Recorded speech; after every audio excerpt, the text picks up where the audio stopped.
Présenter une vidéo qui est la deuxième partie du cours sur les dérivations pour les premières techno et aussi pour les premières STMG du coup. Et on va s'intéresser au calcul de la dérivée d'une fonction. Donc on va voir déjà dans un premier temps les formules qui sont à savoir et à maîtriser. Donc je vous les ai mises ici. Nous on va s'intéresser principalement à des fonctions de type polynôme, c'est-à-dire que dans nos fonctions il y aura dx cube, dx au carré, dx et puis des termes sans x. Donc les choses à savoir, c'est que si je dérive un terme sans x, c'est-à-dire si je dérive 2, si je dérive moins 12, si je dérive moins 3, j'obtiens 0.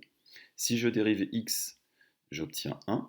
Si je dérive x au carré, j'obtiens 2x. Si je dérive x au cube, j'obtiens 3x au carré.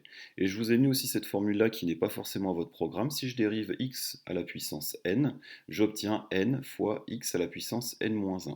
Ça vous permet de voir un petit peu ce qui se passe et de comprendre un petit peu et peut-être mieux mémoriser ces formules-là.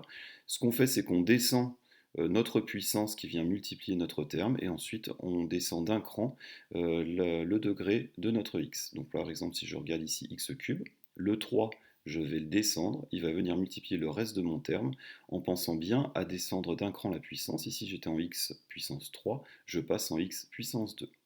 Maintenant on va appliquer ça sur des formules. Donc je vous propose un premier exemple un petit peu simple et puis ensuite on fera un exemple un petit peu plus compliqué.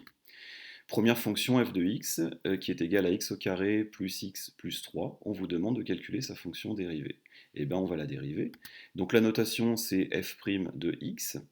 Et ce qu'on va faire c'est qu'on va la dériver terme par terme. C'est-à-dire qu'on va s'intéresser d'abord à la dérivée de x au carré, puis à la dérivée de plus x, puis à la dérivée de plus 3 en appliquant les formules. Donc la dérivée de x au carré c'est 2x. La dérivée de plus x, c'est plus 1, et la dérivée de plus 3, qui n'a pas de x, c'est 0. Du coup, ma fonction dérivée, f' de x, vaut 2x plus 1. On va passer maintenant à un exemple un tout petit peu plus compliqué. Je vous ai rajouté des facteurs devant nos x, et puis on est allé jusqu'au x cube. Donc on va appliquer la même méthode, c'est-à-dire qu'on va dériver terme par terme, et comme ça on n'aura pas de problème. Donc ce qui change quand on a un coefficient, là, comme pour notre premier, là on a 4 fois x cube, et bien ma dérivée, je vais commencer par écrire que c'est 4 fois la dérivée de x cube qui est égale à 3x au carré. Je fais la même chose avec moins 6x au carré, c'est moins 6 fois la dérivée de x cube qui est égale à 2x. Ensuite, la dérivée de moins 3x, c'est moins 3 fois 1. Et la dérivée de moins 10, ça fait 0, donc on n'est plus obligé de la mettre. Maintenant, je fais les multiplications qui viennent d'apparaître. 4 fois 3x au carré, c'est égal à 12x au carré. Moins 6 fois 2x, ça fait moins 12x. Et moins 3 fois 1, ça fait moins 3. G' de x est ici égal à 12x au carré, moins 12x, moins 3. Voilà, dans une prochaine vidéo, je vous montrerai comment on va utiliser ces fonctions dérivées-là. On étudiera en fait leurs signes, on fera un tableau de signes et on en déduira les variations de leurs fonctions dont elles sont issues. Je vous propose pour vous entraîner un petit exercice tout simple où vous allez me dériver en fait trois fonctions. Donc je vous propose ces trois fonctions-là à me dériver. Donc je vous mets aussi un petit rappel du cours pour vous entraîner et je vous laisse mettre la vidéo en pause, faire vos calculs et puis relancer la vidéo pour assister à la correction.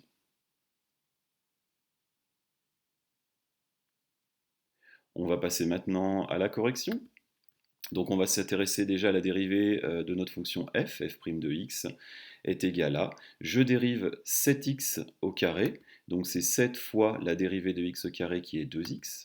Ensuite, je passe à la dérivée de plus 3x qui est égale à plus 3.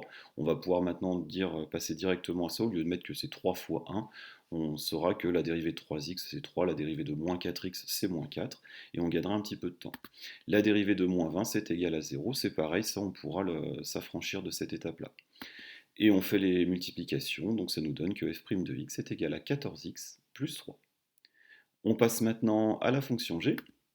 Donc g' de x est égal à, je dérive déjà 2x cube, donc ça va nous faire 2 fois la dérivée de x cube qui est égale à 3x au carré, moins 4 fois la dérivée de x carré, c'est-à-dire moins 4 fois 2x, plus 9, la dérivée de 9x qui est égale à 9, donc plus 9. Je fais les multiplications qui viennent d'apparaître, ça me donne que g' de x est égal à 6x carré moins 8x plus 9. On passe maintenant à notre dernière fonction, notre fonction h, h' de x, est égal à moins 8 fois la dérivée de x cube, c'est-à-dire moins 8 fois 3x au carré, pardon, puis la dérivée de moins 17x qui vaut moins 17, et la dérivée de plus 12 est égale à 0, donc je ne la mets pas. Je fais la multiplication qui vient d'apparaître, et puis j'ai mon résultat h' de x est égal à moins 24x au carré moins 17. Voilà, j'espère que vous avez maintenant un petit peu mieux compris ça, et puis je vous laisserai me retrouver sur la vidéo pour calculer les fonctions dérivées.